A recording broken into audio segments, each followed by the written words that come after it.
Hi everyone, good morning. Am I audible? ठीक है। देखिए, कल हमने इंडियन लिमिटेशन एक्ट का बेस पढ़ लिया था। ठीक है, बेस पढ़ लिया तो हमें काफी चीजें समझ में आती है। अब हम करेंगे नॉर्मल से जो भी प्रोसीजर है वो पढ़ना स्टार्ट करेंगे। डेफिनेशन में हम पैटिशनर, डिफेंडेंट और एप्लीकेंट की डेफिनेशन पढ़ चुके थे। इसके अलावा जो इम्पोर्टेंट डेफिनेशन है वो होती है टॉर्ट की। कभी कभी आपसे टॉर्ट की डेफिनेशन भी पूछ ली जाती है। और ये पीरियड ऑफ लिमिटेशन और प्रेस्क्राइब पीरियड, ये सारी डेफिनेशन एक बार हम पढ़ना स्टार्ट करते आ जाइए। देखिए, ये मैंने आपको पहले ही बता दिया कि एप्लीकेशन के अंदर जैसे एप्लीकेंट के अंदर पेटिशनर इंक्लूडेड है। मान लीजिए कोई इंसान क्या कर रहा है, पेटिशन लगा रहा है, तो पेटिशनर इंक्लूडेड है, सेम एज एप्लीकेशन के अंदर पेटिशन इंक्लूडेड है। यदि हम बात करते हैं बिल्स ऑफ एक्सचेंज की, तो उसमें हुंडी और चेक्स इंक्लूडेड है। अब आओ बॉन्ड। देखिए, समझना, मैंने आपको एक बॉन्ड दिया। मैंने क्या दिया आपको? एक बॉन्ड दिया। ठीक है, तो ये बॉन्ड कब ड्यू होगा? मैंने आपको बॉन्ड दे दिया, तो ये बॉन्ड आप मुझे कब ड्यू, मतलब ये कब वॉइड हो जाएगा? फॉर एग्जाम्पल, या तो मैं क्या कर देती हूँ, इस बॉन्ड में जो पैसा लिखा हुआ है वो आपको पे कर देती हूँ। ठीक है, या पे नहीं करती हूँ। मतलब जो मैंने तुम्हें कहा कि मैं आपको बॉन्ड करके, बॉन्ड जैसे फॉर एग्जाम्पल सीआरपीसी में हम क्या देते हैं, बॉन्ड देते हैं। सीआरपीसी में हम बॉन्ड देते हैं, तो यहाँ पे दो चीजें हैं कि मान लीजिए जैसे 3 साल का मैंने बॉन्ड दिया कि मैं क्या करूंगी, गुड बिहेवियर का बॉन्ड रखूं। एक मान लीजिए कि 3 साल तक गुड बिहेवियर रखती हूँ, 3 साल तक गुड बिहेवियर रखती हूँ, तो ये बॉन्ड क्या है? ये बॉन्ड क्या हो जाएगा? वॉइड हो जाएगा। समझ रहे हो मेरी बात को? कि भाई 3 साल तक अब ये क्या करा, मैंने गुड बिहेवियर रखा, तो ये बॉन्ड वॉइड हो जाएगा। या एक मान लीजिए कि मैं 1 साल में ही अपना गुड बिहेवियर तोड़ देती हूँ, लड़ाई कर लेती हूँ या कुछ भी कर लेती हूँ, तो ये बॉन्ड क्या हो जाएगा? ये बॉन्ड इस सिचुएशन में भी वॉइड हो जाएगा। एक बार हैंड रेज करो, समझ में आया? मैंने क्या करा कि या तो ये एक्ट परफॉर्म कर लिया जाता है, या तो ये एक्ट परफॉर्म कर लिया जाता है, या एक्ट को परफॉर्म नहीं किया जाता है। दोनों सिचुएशन में बॉन्ड वॉइड होता है। आप कैसे याद रखोगे इस सेंटेंस को? आप याद रखोगे सीआरपीसी के बॉन्ड की तरह, कि यदि 3 साल का बॉन्ड दिया है, यदि मैं 3 साल तक क्या करती हूँ, गुड बिहेवियर मेंटेन करके रखती हूँ, तो ऑफकोर्स बॉन्ड वॉइड है। अब कोई सेंस थोड़ी है वॉइड उसका, बॉन्ड का। और यदि मैं 1 साल में, 2 साल में या 3 साल से पहले ही क्या कर देती हूँ, वो एक्ट परफॉर्म नहीं करती हूँ, लाइक गुड बिहेवियर तोड़ देती हूँ, तो भी वो बॉन्ड क्या हो जाएगा? वॉइड हो जाएगा। याद करते हैं। देखिए, बॉन्ड इंक्लूड्स, ठीक है, बॉन्ड का मतलब जनरल बॉन्ड है, लेकिन बॉन्ड का मतलब क्या इंक्लूड करता है? Any instrument whereby a person obliges himself to pay money to other. ठीक है, बस आप वहां पे ये याद रखो, वहां पे कंडीशन रहती है, यहाँ पे हम क्या बोल रहे हैं, यहाँ पे हम पैसे देने की बात कर रहे हैं कि an instrument whereby any person obliges himself to pay money to other on condition that the obligation shall be void, the obligation shall be void if a specific act is performed or is not performed as the case may be। ठीक है, कि क्या बोला? Bond includes an instrument. Bond के अंदर bond तो है, लेकिन बॉन्ड के अंदर क्या इंक्लूड करता है? कि इंस्ट्रूमेंट जिसमें एक इंसान अपने आप को क्या कर रहा है, ऑबलाइज कर रहा है कि हमें मैं पैसे दे दूंगा। या तो एक्ट परफॉर्म किया गया या एक्ट परफॉर्म नहीं किया, what ever case it is. अब आइए नेक्स्ट, डिफेंडेंट हम पढ़ ही चुके थे। ईजमेंट, अब देखना, इसको याद करने का एक तरीका है। यदि आप डायरेक्ट में देखोगे तो आपको डेफिनेशन याद नहीं। ईजमेंट क्या है? फॉर एग्जाम्पल, यहाँ पे मेरा घर है, यहाँ पे बी का घर है। यहाँ पे बी का जो रास्ता है, यहाँ पे मान लीजिए फॉर एग्जाम्पल एक गार्डन है, ये गार्डन है, तो यहाँ पे बी क्या है? बी एक एक ऐसे, मतलब एक ऐसी रास्ता है जो ए के घर से निकलते हुए जा रहा है, इस गार्डन का रास्ता। तो ये रास्ता बी के लिए क्या है? ईजमेंट है, क्योंकि इसको इस गार्डन तक पहुंचने के लिए ए के घर के रास्ते से निकलना पड़ेगा। ठीक है, तो बी क्या कर रहा है? बी एक ऐसा कॉन्ट्रैक्ट जो किससे, मतलब एक ऐसी चीज जो कॉन्ट्रैक्ट से अराइज नहीं हुई। क्या बी ने ए से कॉन्ट्रैक्ट किया क्या कि मुझे इस रास्ते पर जाना है और तेरे घर के जो पड़ोस का रास्ता है वो इस गार्डन के रास्ते तक जाने से निकल रहा है, मतलब मुझे यहाँ से निकलना पड़ेगा। तो ऐसी चीज जो कॉन्ट्रैक्ट के थ्रू अराइज नहीं हुई है, ऐसी चीज जो कॉन्ट्रैक्ट के थ्रू अराइज नहीं हुई है, पहली बात आपने याद रखी। दूसरी बात, जिसमें क्या अधिकार है? एक पर्सन को अधिकार है दूसरे की मिट्टी यूज करने का, मतलब इसमें जो शब्द है वो यही है कि दूसरे की सॉइल यूज करने का, दूसरे की लैंड यूज करने का। तो बी क्या कर रहा है? यहां से निकल रहा है, एक ही घर की मिट्टी, मतलब सॉइल और लैंड यूज कर रहा है। लैंड यूज कर रहा है, तो यही लिखा हुआ है। इस तरीके से आप याद करोगे तो आपको सेंटेंस याद होगा। देखो कि a easement includes a right not arising from contract। ठीक है, not arising from contract, एक तो हमने ये याद करा। फॉर एग्जाम्पल यहाँ पर क्या होता, यहाँ पर मान लीजिए कि ये बी क्या कर देता है, ये बी कुछ है ना पेड़ पौधे लगा देता है कि नहीं यार, ये ए क्या कर देता है, ए कुछ पेड़ पौधे लगा देता है कि यार बी यहाँ से नहीं निकले, बी यहाँ से नहीं निकले। तो बी का अधिकार है कि ये जो इसने अननेसेसरी चीजें लगाई है ना, अननेसेसरी चीजें लगाई है, इसको क्या करे, रिमूव करे।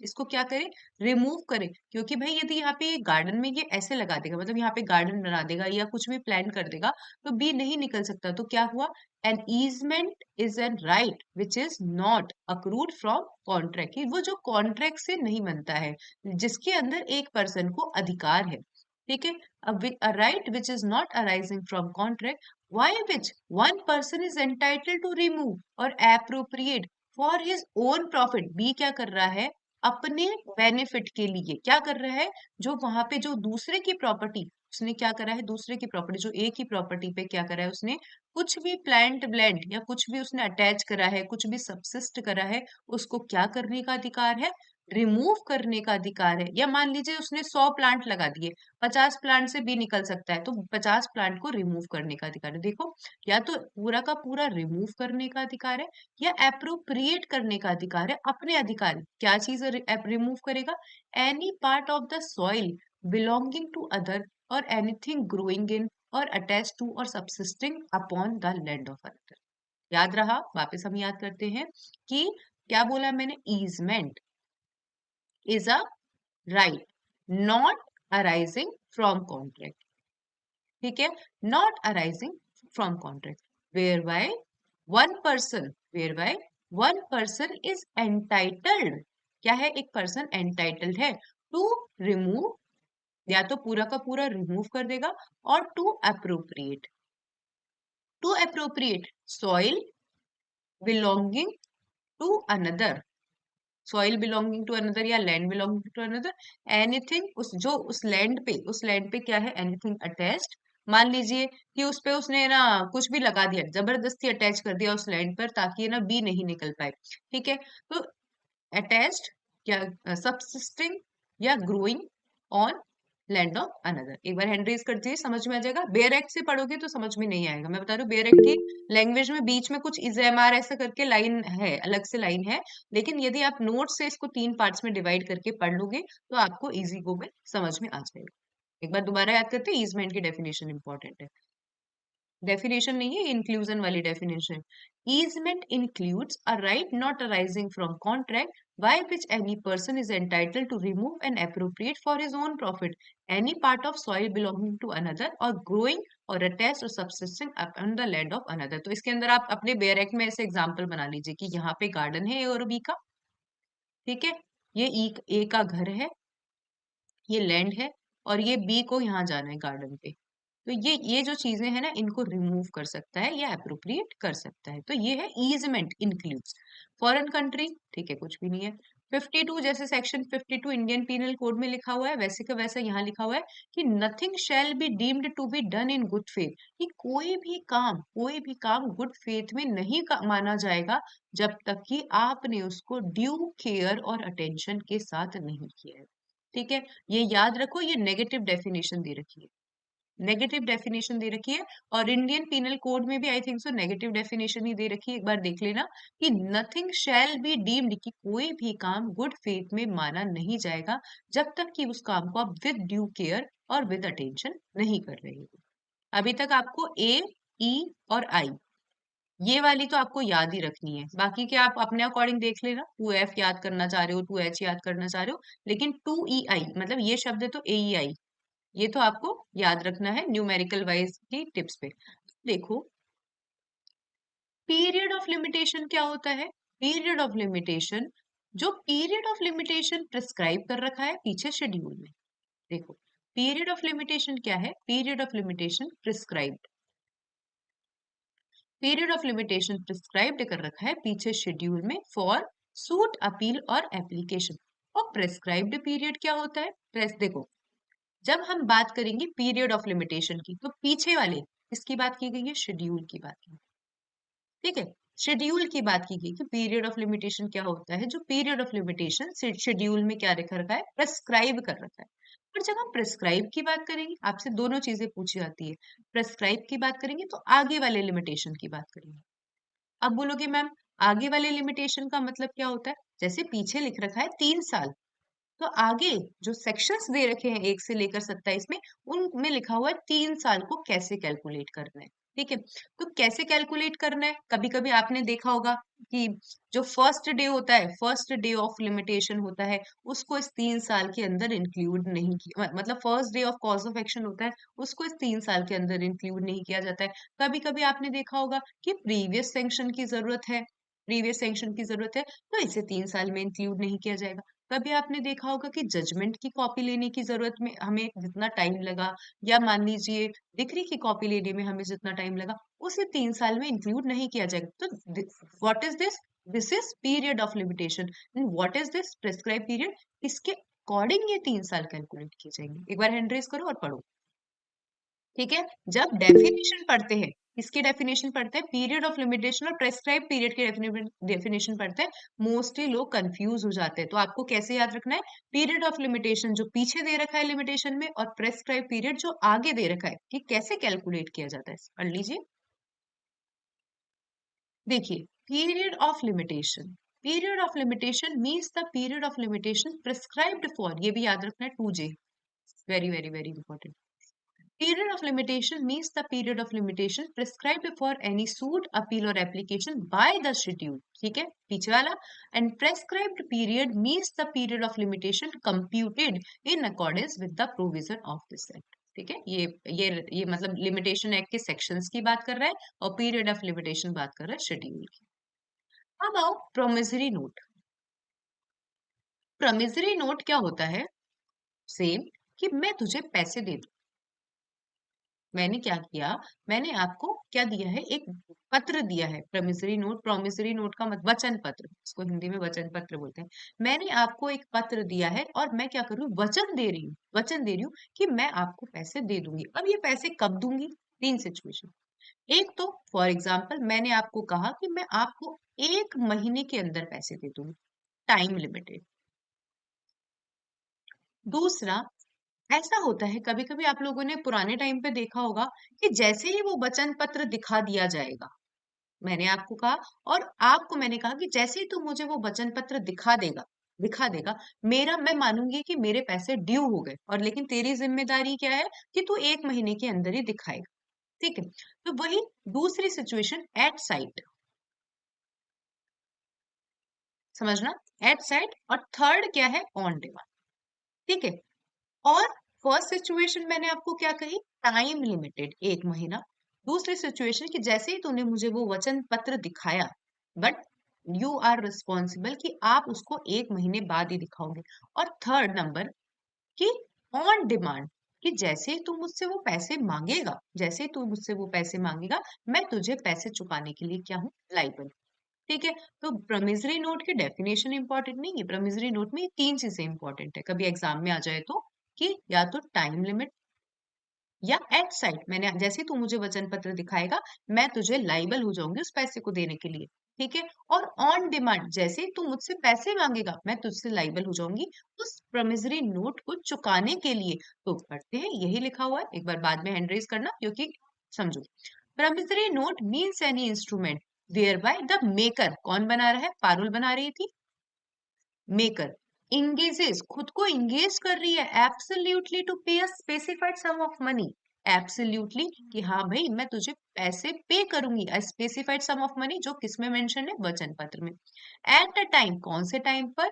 देयर इन टाइम लिमिटेड, जो टाइम लिमिटेड है उस पर, या और ऑन डिमांड, या डिमांड पर, या एट साइट। ठीक है, समझ में आया कि promissory note is an instrument by which maker engages himself to pay a specified sum of amount on time limited, on demand और on site। एक बार हैंड रेज करो। देखो, मैं बोल रही हूँ लिमिटेशन एक्ट की डेफिनेशन, लिमिटेशन एक्ट में जो डेफिनेशन है वो क्या करने वाली है? वो थोड़ी सी याद करने वाली है, लेकिन आप उसको समझ के याद कर लोगे ना तो आपको इजी वे में समझ में आ जाएगा। अब आ जाइए टॉर्ट।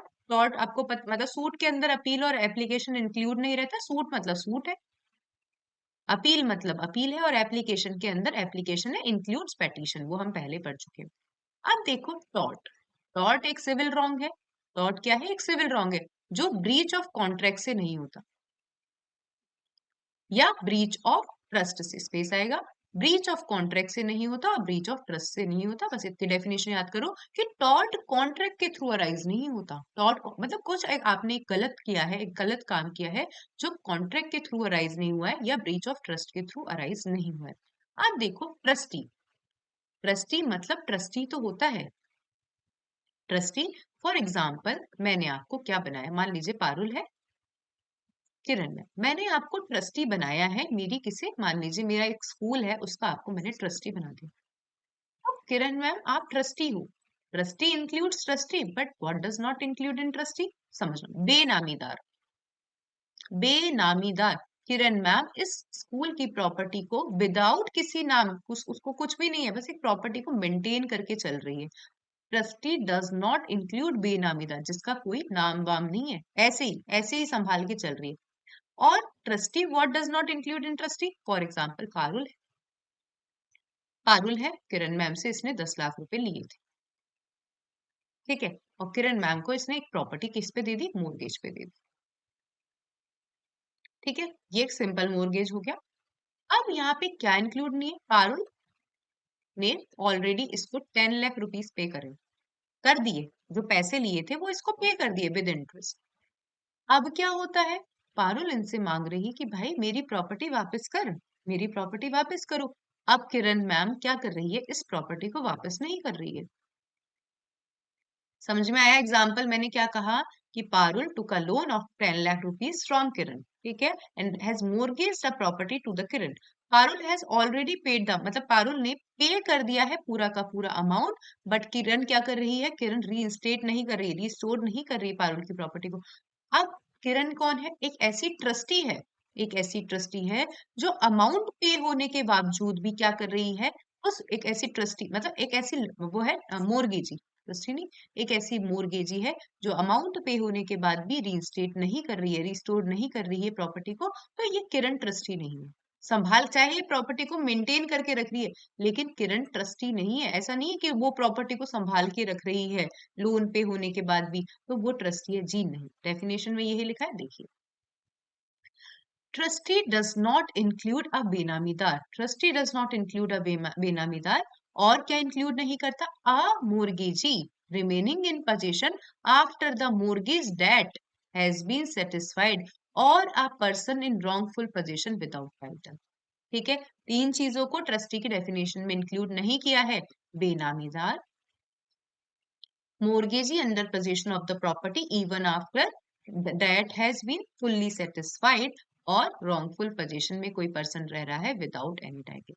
ठीक है, ये सेकंड वाला पॉइंट एग्जांपल समझ में आया, एक बार बता दीजिए, एंड्रेस कर दीजिए कि mortgagee even after the debt has been fully satisfied, तब भी वो क्या कर रहा है, प्रॉपर्टी में रह रहा है, कोई अधिकार है उसका रहने का, नहीं, ठीक है, कोई अधिकार है उसको प्रॉपर्टी को एडजस्ट मैनेज करने का, नहीं, तो इसे ट्रस्टी की डेफिनेशन, वो ऐसे नहीं बोल सकते कि मैं ट्रस्टी के तौर पर रख रहा हूँ, इसे ट्रस्टी की डेफिनेशन में इंक्लूड नहीं किया गया है। अब आ जाइए, ये खत्म, डेफिनेशन क्लॉज हमारे कंप्लीट हो चुके हैं।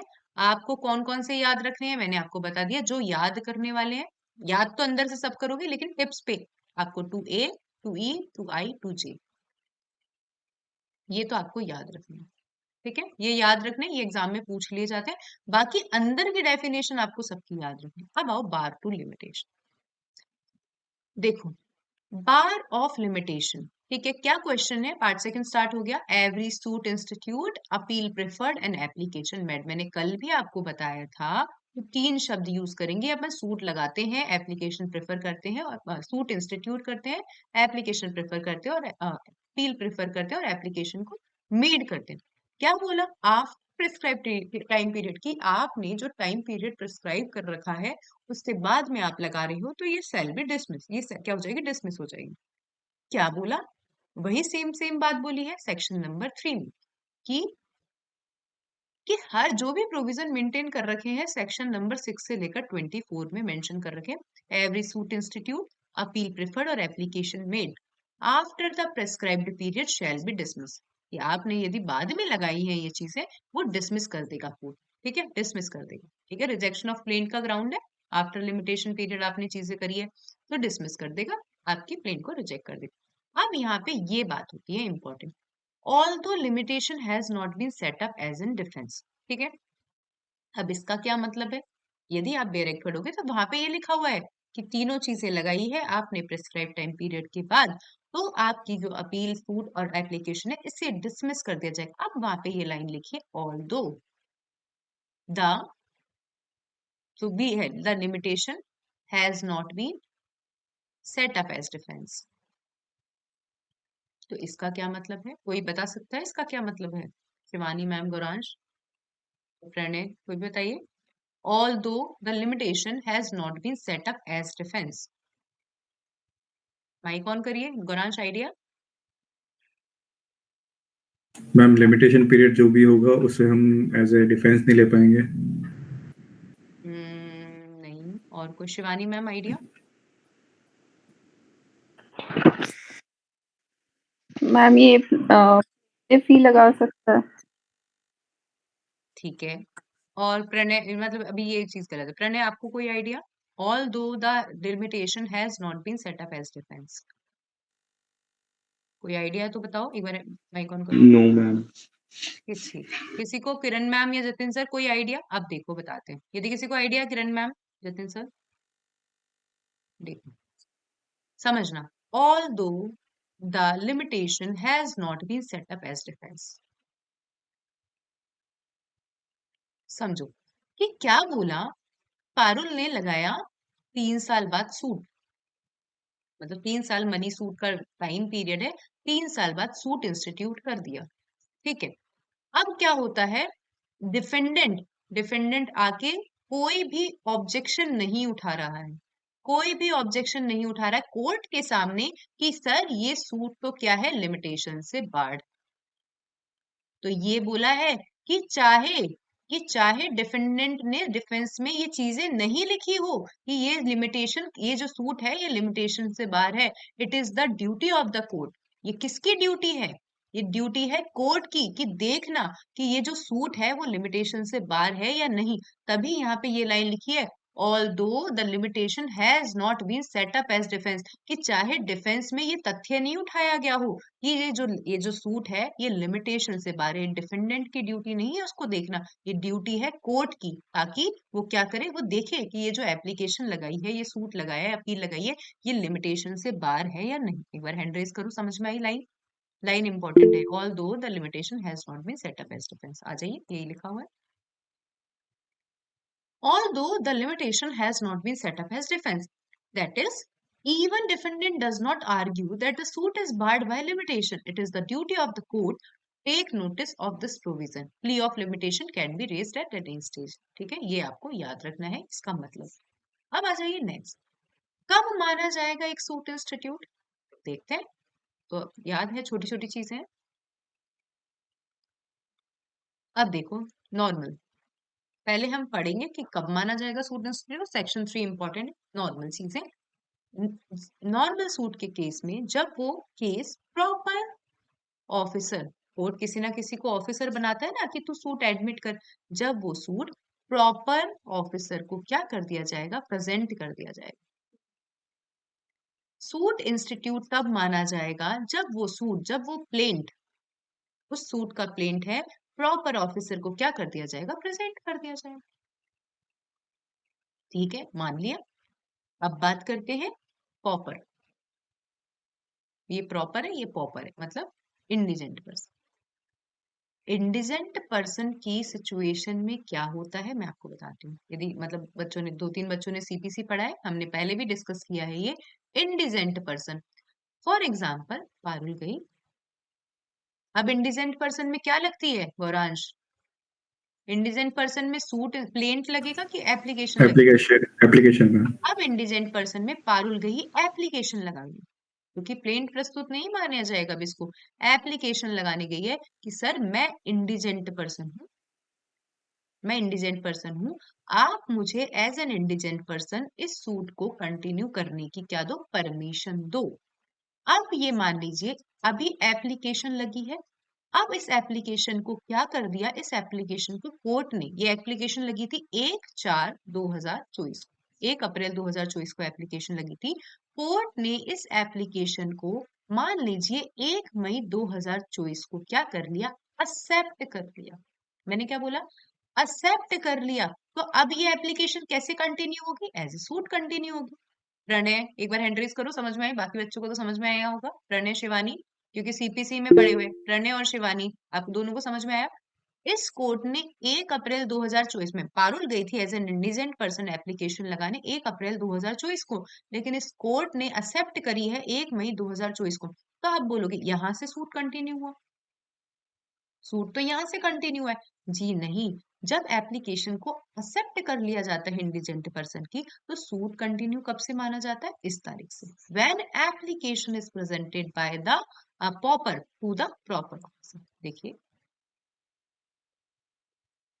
in the case of pauper, when his application for leave to sue as a pauper is made, and accepted भी आएगा यहाँ पे। एक्सेप्टेड तो चलो छोड़ो, लिखने की जरूरत नहीं है, एक्सेप्टेड तो बात की सिचुएशन है कि पॉपर के केस में जब उसकी application for leave to sue as a pauper made की गई है, मेड की गई है, तो यहाँ पे वर्ड है कि व्हेन, वहां पे वर्ड था व्हेन प्लेंट इज प्रेजेंटेड, और यहाँ पे वर्ड है when application is presented. I hope समझ में आ ही गया होगा, इसमें इतना ज्यादा आर्ग्यूमेंट की, ये सेक्शन 13 भी बात करेगा जब हम आगे पढ़ेंगे। अब आओ कि अब क्या होती है कंपनी, कंपनी क्या होती है, लिक्विडेट या बाउंड अप। ठीक है, ये कंपनी का समापन होता है। कंपनी क्या होती है, लिक्विडेट होती है या बाउंड अप होती है। फॉर एग्जाम्पल, पारुल इस कंपनी की क्रेडिटर है, मतलब इस कंपनी को पारुल को पैसे चुकाने हैं। पारुल इस कंपनी की कौन है, क्रेडिटर है। तो ये क्रेडिटर के केस में कब माना जाएगा, जब ये किसको पहले, सबसे पहले अपना क्लेम प्रस्तुत करेगा, लिक्विडेटर को। देखिए, in case a claim against a company, Parul इस कंपनी के अगेंस्ट, मान लीजिए कंपनी क्या है, कंपनी बाउंड अप होने जा रही है, कंपनी क्या होने जा रही है, कंपनी का समापन होने जा रहा है। तो किस सिचुएशन को, किस तारीख को माना जाएगा, इस क्रेडिटर ने सूट इंस्टीट्यूट किया, जब ये पारुल जाकर ऑफिशियल लिक्विडेटर को अपना क्लेम पहले, सबसे पहले दिन, जिस दिन सेंड करेगी उस दिन माना जाएगा कि पारुल ने सूट इंस्टीट्यूट कर दिया था। समझ रहे हो, वापस फॉर एग्जाम्पल समझ, ये कंपनी है, जब कंपनी बाउंड अप होती है तो लिक्विडेटर अपॉइंट होता है। क्या अपॉइंट होता है, लिक्विडेटर अपॉइंट होता है। लिक्विडेटर, कंपनी चाहे बाउंड अप कितनी तारीख को हो रही हो, कंपनी बाउंड अप की जो डेट है, मतलब स्टार्टिंग जो प्रोसीडिंग स्टार्ट हुई है कंपनी के समापन की, वो 1/4/2024 को हुई है, 1/4/2024 को हुई है। लिक्विडेटर मान लीजिए कोर्ट ने बोला कि 3 अप्रैल 2024 को वो अपॉइंट हो गया, 3 अप्रैल 2024 को अपॉइंट हो गया। ठीक है, लिक्विडेटर की, हाँ भाई इस कंपनी को लिक्विडेट करने के लिए ये लिक्विडेटर लगे।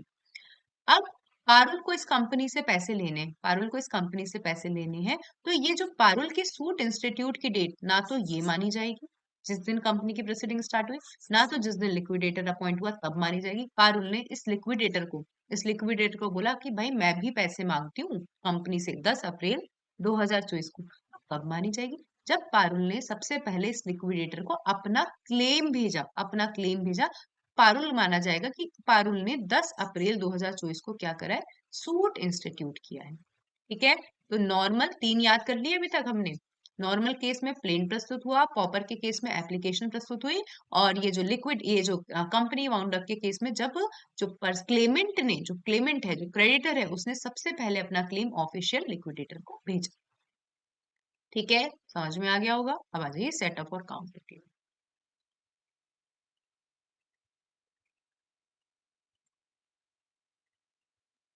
ठीक है, पता ही होगा आपको 3-4 बच्चों को, तो set of and counter claim 1/4/2024 को सूट इंस्टीट्यूट हुआ कि भाई मैं मांगती हूँ, फॉर एग्जाम्पल यहाँ पे जतिन है और यहाँ पे पारुल है। जतिन कौन है, प्लेंटिफ, पारुल है डिफेंडेंट। जतिन 1 अप्रैल 2024 को बोल रहा है मैं पारुल से 10,000 रुपए मांगता हूँ, मैं पारुल से 10,000 रुपए मांगता हूँ। पारुल अपने डिफेंस में 15 अप्रैल 2024 को बोलती है कि हाँ भाई, मैं एडमिट करती हूँ, मैं एक्नोलेज करती हूँ कि जतिन मुझसे 10,000 रुपए मांगता है, बट मैं भी जतिन से 5,000 रुपए मांगती हूँ। ठीक है, तो इसने क्या कर दिया, पारुल ने सेट ऑफ क्लेम कर दिया। 15 अप्रैल 2024 को पारुल ने सेट ऑफ क्लेम कर दिया। ठीक है, तो इस सेट ऑफ किस सूट में क्लेम करा है, इस सूट में जो 1 अप्रैल 2024 को लगा था। ठीक है, तो सेट ऑफ की डेट में कौन सी डेट आती है, जिस दिन ये suit original suit, set of के डेट में ओरिजिनल सूट की डेट आती है। क्योंकि यहाँ पे यही तो बोल रही है कि तू 10,000 मांगता है, तो मैं एक्नोलेज कर रही हूँ, मैं 5,000 मांगती हूँ। ठीक है, कोर्ट में लिख दिया उसने रिटर्न स्टेटमेंट के साथ कि मैं एडमिट करती हूँ कि जतिन मुझसे 10,000 रुपए मांगता है, 10,000 रुपए क्लेम करता है, बट इन रिवर्ट मैं इससे 5,000 रुपए क्लेम करती हूँ। ठीक है, तो यहाँ पे जो सेट ऑफ की डेट होती है वो होती है ओरिजिनल सूट की डेट। ओरिजिनल, कि कहीं किसी भी तरीके का काउंटर क्लेम नहीं किया इसने। ठीक है, इसने बोला कि बस मैं 5,000 मांगती हूँ, तो ये इस दिन 1/4/2024, 1/4/2024 को क्या माना जाएगा, सेट ऑफ के इंस्टीट्यूशन की डेट मानी जाएगी, चाहे सेट ऑफ 15 अप्रैल 2024 को क्लेम कराऊं। क्योंकि ओरिजिनल सूट में उसने किसी भी तरीके का काउंटर क्लेम नहीं करा, वो जस्ट बोली कि मुझे 5,000 रुपए इससे देना, लेना बनता है। समझ में आई, सेट ऑफ की डेट में कौन सी डेट याद रहेगी, ओरिजिनल सूट की डेट। एक बार हैंड रेज करो, इंपॉर्टेंट है, आता है क्वेश्चन। ठीक है, Pranay, Jatin sir, about counter claim. Again Jatin ask, Jatin filed a suit against Parul for 10,000 rupees on 1st April 2015. और इन रिवर्ट या in return statement Parul counter claims that Jatin मुझसे क्या 10,000 मांगता है, भाई मैं इससे 20,000 रुपए मांगती हूँ। तो यहाँ पे इसने क्या कर लिया, यहाँ पे इसने काउंटर क्लेम कर दिया कि, अब काउंटर क्लेम की सिचुएशन समझ रहे हो, कि 10,000 रुपए तो ड्यू चल रहे थे, अब वो 10,000 और मांगने आ गई, बोल रही है कि भाई ये 10,000 क्या मांगता है, मैं इससे 20,000 रुपए मांगती हूँ। काउंटर क्लेम किया मैंने 15 अप्रैल 2015 को। 1 अप्रैल 2015 को तो मैंने क्या करा था, इसने इसने बोला कि मैं इससे 10,000 मांगता हूँ। 15 अप्रैल 2015 जब मैंने रिटर्न स्टेटमेंट फाइल किया, मैं इससे बोल रही हूँ कि भाई ये क्या मांगता है, मैं 20,000 मांगती हूँ। काउंटर क्लेम की सिचुएशन में कौन सी डेट आती है, ये वाली डेट आती है, जिस दिन काउंटर क्लेम प्रेजेंट किया गया। क्योंकि क्रॉस कर दिया ना मैंने इसको, ये भी क्रॉस सूट होता है, मान के चलो ये दोनों क्रॉस सूट होते हैं, लेकिन यहाँ तो ओवर क्रॉस कर दिया मैंने, ओवर क्रॉस कर दिया। तो सेट ऑफ की डेट में कौन सी मानी जाती है, जिस दिन ओरिजिनल सूट इंस्टीट्यूट हुआ है, और काउंट क्लेम के केस में कौन सी डेट मानी जाती है सूट इंस्टीट्यूशन की, जिस दिन काउंटर क्लेम इंस्टीट्यूट हुआ। एक बार पढ़ते हैं, फिर मैं आपसे आगे पूछती हूँ। देखो, any claim by way of set off or counter claim shall be treated as separate suit and shall be deemed to be instituted. माना दोनों को separate suit जाता है, लेकिन in case of set off on the same date as the suit in which the set off is pleaded, मतलब original suit की date, original. Read with orders 8, rule number 6 of CPC 1908. For example, a suit is instituted on 1st January 2023 and the set-off is claimed on 1st February 2024. Suit institute date for set-off will be 1st January 2023, not from when it is claimed. उस दिन से नहीं माना जाएगा जिस दिन इसने claim किया, जबकि ओरिजिनल सूट इंस्टीट्यूट हुआ उस दिन से माना जाएगा. In case of counter claim, on the date on which the counter claim is made in the court. ठीक है, read with 6A to 6G of CPC. For example, a suit was instituted 1st January 2023 and in the suit counter claim was claimed on 1st February 2024. Suit institution date for counter claim will start from मतलब will be on 1st February 2024. दोनों समझ में आ गए क्या, दोनों इस जो Indian limitation act के जो कॉम्प्लिकेटेड चीजें हैं वो इस सेक्शन में, सीज काउंटर क्लेम और सेट ऑफ की डेट। एक बार सब हैंड रेज कर दो, काउंटर क्लेम और सेट ऑफ की डेट समझ में आ गई है तो सबके सब। अब आओ मैम हम्म मैम इस इन दोनों में जो डिफरेंस है वो एक तो डेट का डिफरेंस है। बस डेट का ही डिफरेंस है इन दोनों में, इंस्टीट्यूट इंस्टीट्यूशन के लिए। हाँ, और बस एक ही डिफरेंस है। डिफरेंस बहुत सारे हैं, वो सीपीसी में पढ़ेंगे, लेकिन डेट के लिए केवल एक डिफरेंस है कि भाई ये इस दिन को माना जाएगा, और काउंटर क्लेम में जिस दिन काउंटर क्लेम प्रेजेंट किया है उस दिन को माना जाएगा। ऐसे तो बहुत सारे डिफरेंस है कि जो सेट ऑफ है, सेट ऑफ कैसे, set off as a shield काम करता है, ढाल काम करता है कि मैं क्या कर रही हूँ, मैं बचा रही हूँ। और काउंटर क्लेम एज अ तलवार, तलवार सॉर्ड काम करता है, तलवार काम कर रहा है ना कि भाई काट, मैं तो शील्ड तो काम कर ही रहा है, शील्ड तो काम कर ही रहा है, साथ ही साथ जो काउंटर क्लेम है एज अ सॉर्ड भी काम करता है। समझ में आया शिवानी मैम? काफी डिफरेंसेस है सेट ऑफ और काउंटर क्लेम में तो, लेकिन डेट को लेकर ये डिफरेंस है लिमिटेशन एक्ट की, ठीक है। अब आओ काउंटर क्लेम में काफी ऐसे है कि काउंटर जो सेट ऑफ होता है उसमें प्लेंटिफ प्लेंटिफ बना रहता है, डिफेंडेंट डिफेंडेंट बना रहता है। काउंटर क्लेम की सिचुएशन में क्या होता है, प्लेंटिफ डिफेंडेंट की कैटेगरी में आ जाता है ना। मतलब एकदम से ऐसे जज्बात बदल जाते हैं, प्लेंटिफ डिफेंडेंट की कैटेगरी में आ जाता है, डिफेंडेंट प्लेंटिफ की कैटेगरी में आ जाता है, और भी बहुत सारे डिफरेंस है इसके अंदर। और आ जाइए लास्ट एक बार और देख लेते हैं कि जब हाई कोर्ट में एप्लीकेशन लगानी होती है, हाई कोर्ट में एप्लीकेशन बाय मोशन लगती है। कभी भी किसी सूट को आप इंस्टीट्यूट करते हो या किसी भी चीज को इंस्टीट्यूट करते हो, वहां पे बाय मोशन एप्लीकेशन लगानी होती है। कुछ होता होगा बाय मोशन एक्सेप्टेंस वगैरह लेनी होती होगी। तो ये जो एप्लीकेशन बाय मोशन लगी है ये कब मानी जाएगी, जब प्रॉपर ऑफिसर को आपने ये एप्लीकेशन प्रस्तुत कर दी है, तब मानी जाएगी। तो हमने 5-6 चीजें पढ़ी। हमने नॉर्मल सूट में पढ़ा, नॉर्मल सूट में जब प्रॉपर ऑफिसर को प्रेजेंट कर दिया जाता है। हमने उसमें पढ़ा जब एप्लीकेशन प्रॉपर लगा रहे हो तो जिस दिन एप्लीकेशन प्रेजेंट हुई है। तीसरे में हमने पढ़ा जब लिक्विडेटर को अपना क्लेम भेज देता है क्रेडिटर। चौथे में हमने पढ़ा सेट ऑफ में ओरिजिनल सूट की डेट मानी जाती है। पांचवे में हमने पढ़ा काउंटर क्लेम में जिस दिन काउंटर क्लेम प्रस्तुत हुआ होता है उसकी डेट मानी जाती है। और लास्ट में हमने पढ़ा, सिक्स्थ में हमने पढ़ा जो हाई कोर्ट में, हाई कोर्ट का जो प्रॉपर ऑफिसर है उस दिन जिस दिन उसको एप्लीकेशन बाय मोशन प्रेजेंट की जाती है, एक्सेप्ट होती है ना बाद में, हाई कोर्ट बाद में एक्सेप्ट करता है, लेकिन जिस दिन प्रेजेंट की गई वो एप्लीकेशन उस दिन माना जाता है कि सूट या एप्लीकेशन या अपील क्या हो गई, प्रेफर हो गई। केस लॉ देखते हैं। Laxman Singh versus Hazara Singh. It was held in this case that this section puts bar on the court to entertain a suit if it is found that the suit is barred by limitation. Section और भी देख लेते हैं, इसके अंदर कुछ है नहीं। फॉर एग्जाम्पल पारुल को पास में 3 साल है, पारुल के पास में 3 साल है।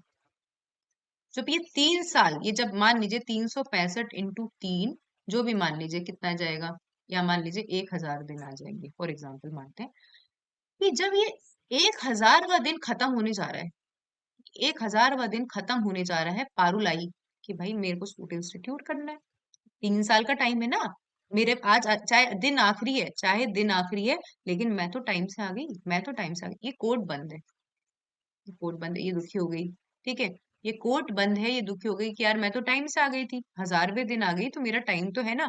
कोर्ट बंद है तो कोर्ट ऐसा माना जाएगा कि जिस दिन भाई आपको एक दिन और मिल जाएगा, कब मिल जाएगा, जिस दिन कोर्ट क्या होगा, जिस दिन भी कोर्ट ओपन होगा ना, जिस दिन भी कोर्ट ओपन होगा उस दिन आप सूट इंस्टीट्यूट कर सकते हो। अब ये तो पहली सिचुएशन है। दूसरी सिचुएशन, कोर्ट का जो टाइम पीरियड है वो कोर्ट चलता है 10 से 4 बजे तक। क्या चलता है? 10 से 4 बजे। उस दिन मान लीजिए किसी का रिटायरमेंट होगा या वॉट एवर, कुछ भी सर्कमस्टांसेस हो सकते हैं, कोर्ट 2 बजे बंद हो गया। क्या हो गया? कोर्ट 2 बजे बंद हो गया, तो सर्कमस्टांसेस में यही माना जाएगा कि कोर्ट पूरे दिन बंद। ठीक है, कर लेते हैं। Expiry of prescribe period when court is closed. लेकिन यहाँ पे आपको मैंने क्या बोला, 1000वें दिन, जिस दिन खत्म होने वाला है, जिस दिन, इस लाइन की इंपॉर्टेंट बात यह है कि जिस दिन सूट का जो लिमिटेशन पीरियड है या एप्लीकेशन का लिमिटेशन पीरियड है वो खत्म होने जा रहा है, खत्म होने जा रहा है, उस दिन पधार रहे हो आप। तो देखो, where the prescribed period for suit, appeal and application expires on a day when the court is closed. The suit, appeal or application may be instituted, preferred or made on the day when the court reopens. जिस दिन भी reopen होगा आप उस दिन क्या कर सकते हो, institute कर सकते हो। Explanation: a court shall be deemed to be closed on a day within the meaning of this section if during any part of the normal working hours it remains closed on the day. कि normal working hours के दिन क्या रह रहा है, वो कुछ time के लिए, वो कुछ टाइम के लिए क्या था, बंद था, तो यही कंसीडर किया जाएगा, यही डीम्ड माना जाएगा कि पूरे दिन बंद था। ठीक है, बाकी क्लास अपन कल कंटिन्यू कर लेंगे। कल बहुत अच्छे अच्छे सेक्शन पढ़ेंगे, क्लास को मत करना, मिस मत करना। 5 6 बहुत ज्यादा अच्छे अच्छे सेक्शन है। ठीक है, थैंक यू।